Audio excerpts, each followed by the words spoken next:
The Earth is an island in the vastness of space, an oasis for all life as we know it. Nearly 3/4 of the Earth's surface is covered with ocean, and the mightiest of all these oceans is the Pacific Ocean. In the middle of this vast expanse sit the Hawaiian Islands, one of the world's most remote island chains.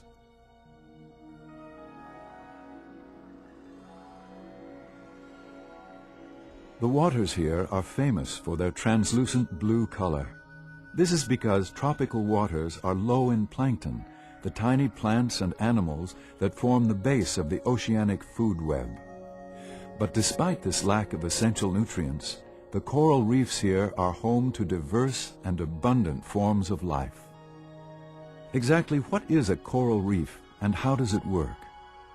Coral reefs are found in the tropics, in a narrow band around the equator, roughly between 26 degrees north and south latitude.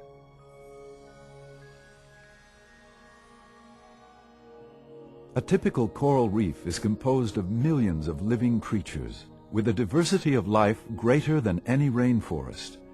It's an underwater wonderland, a unique ecosystem teeming with some of the most spectacular life forms on the planet. The fundamental building block upon which most reef life depends is the coral polyp itself. In Hawaii, as elsewhere, coral and algae or limestone-secreting seaweeds are also important reef builders. To the inexperienced eye, coral may appear as inanimate rock, but corals are live animals.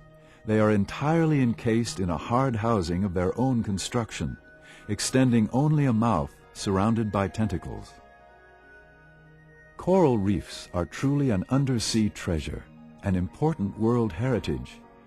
Nearly 40% of the entire world's fish species can be found here. These massive formations, secreted together by strange and delicate creatures and hosting an abundance of wildlife, are the largest structures made by any living organism.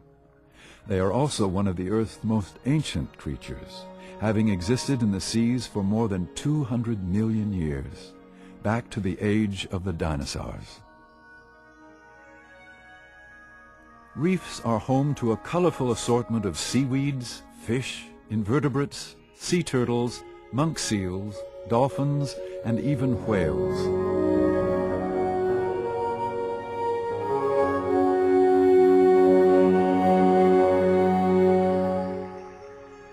Each group of animals has adapted over time to survive in this world of water, interdependent yet separate, linked by their common need for food, shelter, and the drive to produce young.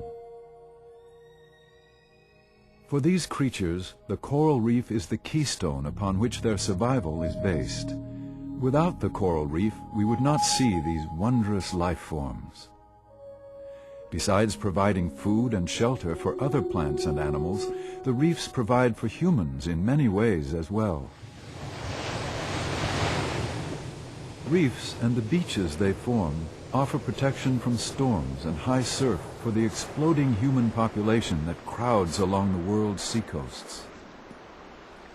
The inhabitants of coral reefs provide a bountiful and convenient source of food as well, and daily sustenance for many coastal populations. As a stunning oasis teeming with life in the middle of the biggest sea on Earth, Hawaii has become a premier tourist mecca. After Waikiki, its most popular visitor destination, is Hanauma Bay, a coral reef protected as a conservation area by the state government.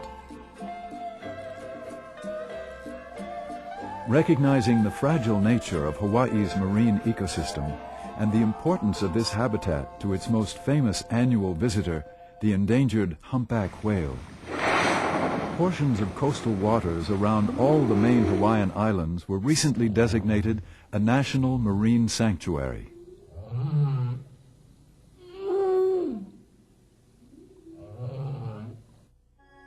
But many residents and scientists believe that some of the reefs here are being degraded. They are imperiled by a wide array of threats, many of them human-related. Each time a boat drops its anchor on coral, it breaks off decades of growth. Many coral polyps are crushed and the entire colony becomes susceptible to viral infections. With so many visitors to Hawaii, our reefs can be adversely affected by those who tread on them. Many people like to hold on to a reef for support. They like to touch sea turtles and other wildlife for their own entertainment. But these actions can greatly upset the reef creatures we visit. Feeding fish is not helpful but harmful, upsetting the natural balance and numbers of fish in an area and turning fish into beggars, dependent upon humans. In Hawaii there is a saying, "Malama I ka moana." It means cherish, take care of the ocean. There are so many ways to malama, or take care of the ocean and the reefs. And these actions can be so much more rewarding to us as observers than disturbing the natural balance. By imitating the behavior of a floating log or jellyfish, the patient observer will become a part of the marine environment and thus will see more natural behaviors of reef animals than one who meddles in their lives. Reef animals are sensitive to disturbance, but can become accustomed to a passive object. They often become curious about a passive newcomer and swim closer to investigate. Then the watcher becomes the watched. Moments of true interspecies communion seem most often to occur when we allow the wildlife to approach us, rather than the other way around. Signs posted at wildlife refuges assist protection of this fragile environment. Many of Hawaii's reef creatures are protected by law and need your help to recover their numbers and thrive once more. If you're lucky enough to see a Hawaiian monk seal resting on a beach, remember this is an endangered animal. Keep your distance. It needs uninterrupted quiet to properly digest a full meal and to nurse its young. Giving turtles a fair amount of breathing space when encountered is always a good idea. Green and hawksbill sea turtles are protected by law and need your respect if they are to recover in natural population numbers. You can help to malama Hawaii's marine ecosystem in many ways. Living lightly on the land and swimming gently over the reef will help to preserve its beauty and bounty for generations to come.